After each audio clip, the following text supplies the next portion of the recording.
I'm going to try to lay this all out.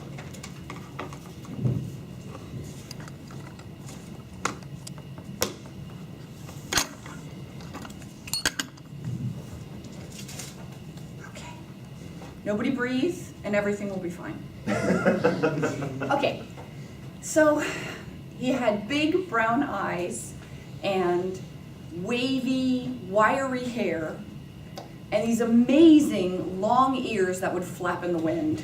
He was my first dog, Batsy, which in German means rascal, which, heads up, do not name your dog Rascal. It will be a self-fulfilling prophecy. So Rascal and I would have lots of adventures and lots of fun, and he was the result of my begging my parents incessantly for a brother or a sister. They found this apparently logistically impossible to comply with, so they gave me instead the dog. 36 years AD after dog, my parents are still wondering what happened to me. I own a dog school. We also train cats. I have 3 acres. I have 3 border collies. I have a 2,000 square foot building, a staff of 6 people that work part-time, training dogs, of course. And especially my dad wonders what happened, because he paid for 4 years of undergrad and 3 years of graduate school. Wow. All of which went to dog training. But hey, I got a master's degree in education, in counseling specifically, and that's with working with people. And when you dog train, you work with people. So I argue I very much apply my education, although my dad thinks it was wasted. So anyway, the end result is I'm addicted to playing with people and with animals. And I love to teach people to play with animals. And I think all that came from originally having the dog when I was 10 years old, and finding out that dog training at the time was very violent and brutal, and we didn't want to send the dog that we loved away to boot camp to get treated really roughly. So we kind of went the opposite direction, and he received absolutely no training. He wasn't house trained. He certainly didn't come when called. Most of my adventures with him consisted of me letting him off lead and then hysterically trying to find him for approximately 2 hours because he'd run off. But as I continued to have this relationship with my dog, I guess through telepathy, he eventually learned to house train, and he learned some tricks, which I refuse to call training, but I guess it was training.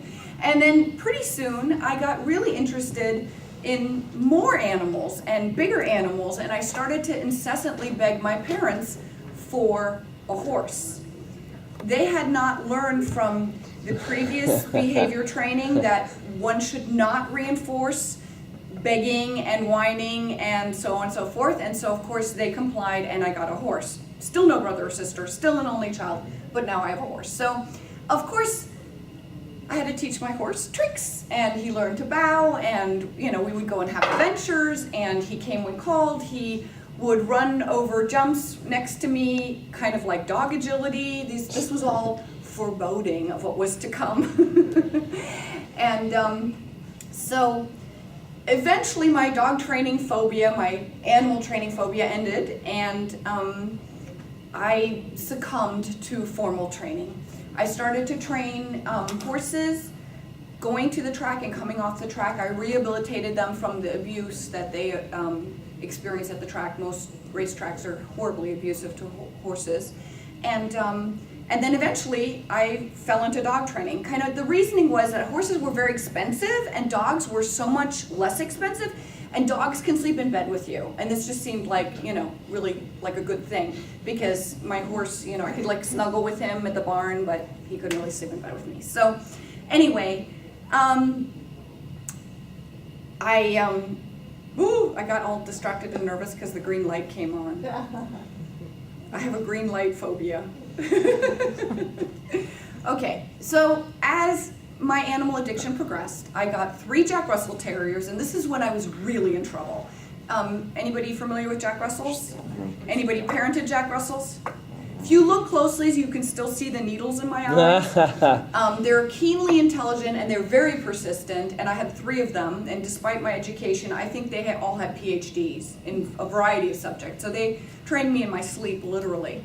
So I went to a dog training trade school, and I learned about variable reinforcement ratio, post-reinforcement scalloping, all this kind of stuff, so that I could be properly educated to train my little furry children. And they learned to call off cold water, call off squirrels, and all kinds of cool stuff. And they became really good canine little citizens. So anyway, all this led to me and my calling, which is my dog and cat training school. And today we have a 4-foot pool that has 4-foot docking, a 40-foot pool that has 40-foot docking in front of it, that dogs run on the dock and throw themselves into the pool. And we have dog agility courses and all kinds of fun stuff. So I teach people to play with their dogs and dogs to play with their people. So I want to ask all of you today, how much fun do you have in your life? How much joy do you have in your life? And what can you do to bring fun and joy into your life and into the lives of others?